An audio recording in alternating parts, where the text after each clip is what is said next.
Hello, today I wanted to give you a brief overview of what a work in progress schedule is.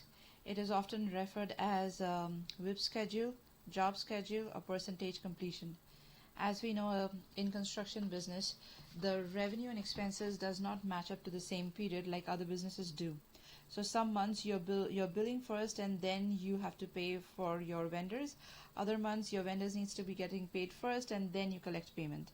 So there's always a timing lag or difference or mismatch of when the revenue is collected and when the payment is made. Because of this, your gross profit on P&L is always like a roller coaster ride, going up some month, going down another.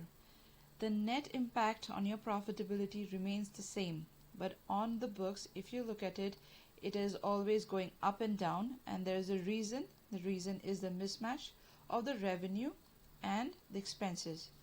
Why is it important? If you are a commercial contractor, you know this is something which surety companies ask for.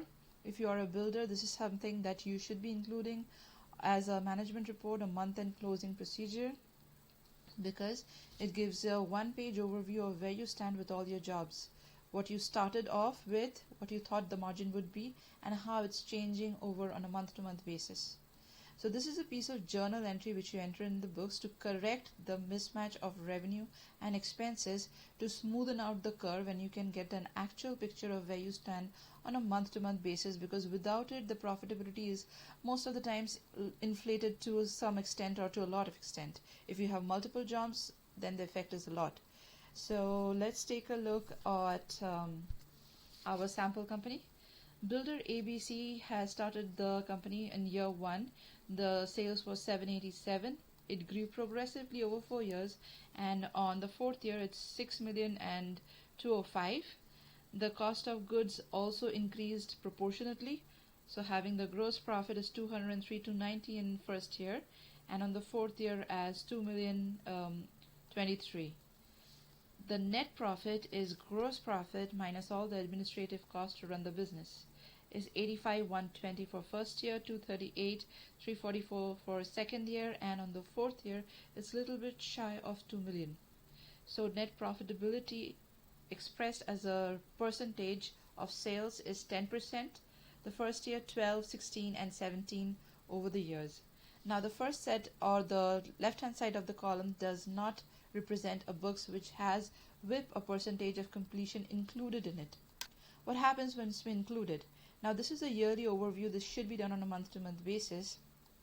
We see after entering the WIP adjustment on a cumulative basis for the year, the net margin or net profitability is way less than what the business owner thought it should be.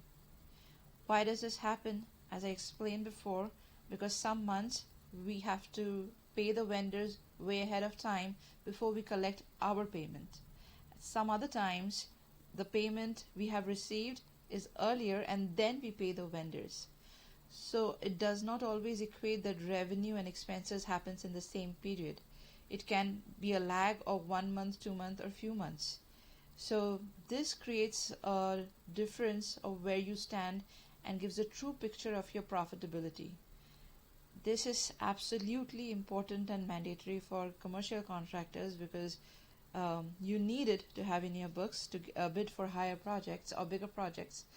But this is also something which builders, contractors, remodelers who are working on any long-term projects, it shows you where you stand on a month-to-month basis. This example is on a yearly basis, but if you do on a month-to-month basis, you see where you stand and why do you see the cash flow shrinking, or what exactly is the net profitability at that period as a month-end period of time. So if you find this helpful, comment below, and I'll talk to you in the next video.